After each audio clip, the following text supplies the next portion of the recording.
నమస్తే. ఈరోజు మన రెసిపీ అయితే బ్రేక్ఫాస్ట్ రెసిపీ.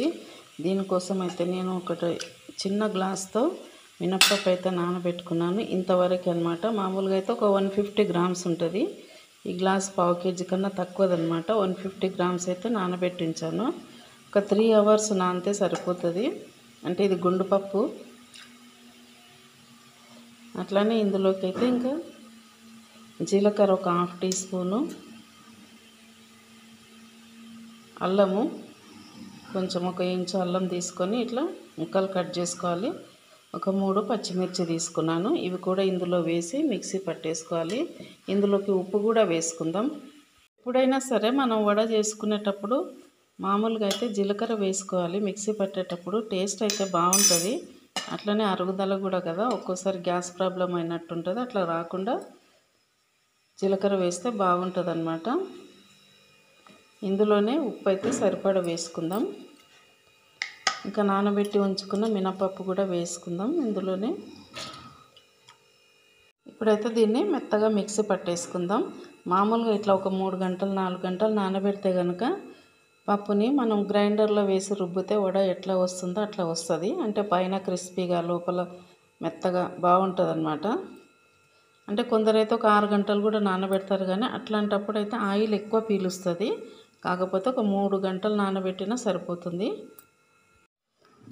పిండి ఇట్లా మెత్తగా కలుపుకున్నాం కదా మిక్సీ పట్టేసి, ఇందులోకి అయితే ఇప్పుడు కొత్తిమీర, కరివేపాకు, ఆల్రెడీ ఉప్పు వేసిన పచ్చిమిర్చి కూడా వేసుకున్నాం కదా.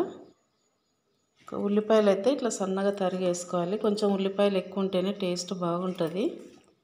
ఇవన్నీ వేసిన తర్వాత పిండిని బాగా కలుపుకోవాలి. ఇంకా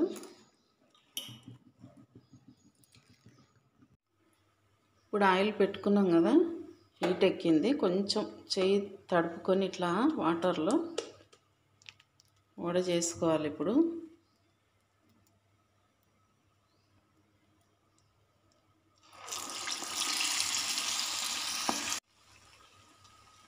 ఇంకోటి వేసుకుందాం. ఇది చిన్న కడాయి కాబట్టి 2 3 వేయించుకోవాలి.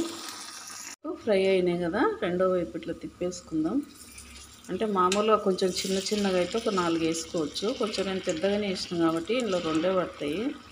పెద్ద కడాయి పెడితే ఆయిల్ ఎక్కువ పోయాల్సి వస్తుంది కదా, కాలిన ఆయిల్ తినలేము కదా. అందుకని ఇట్లా నేను చేస్తాను అన్నమాట. 2 వైపులా మంచిగా వేగిపోయినాయి కదా. ఇప్పుడు తీసి ప్లేట్లో వేసుకుందాం. ఇంకా మిగిలిన పిండి కూడా సేమ్ ప్రాసెస్లో వేసుకోవటమే.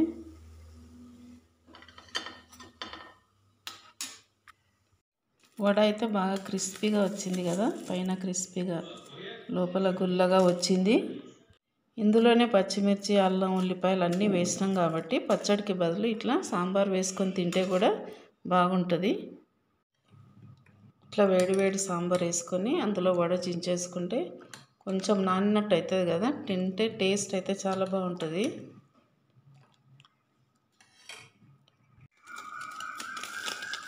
ఇట్లా పీసెస్ చేసుకొని ఇందులో వేసుకొని ఇంకా నానబెట్టుకొని తినేయడమే.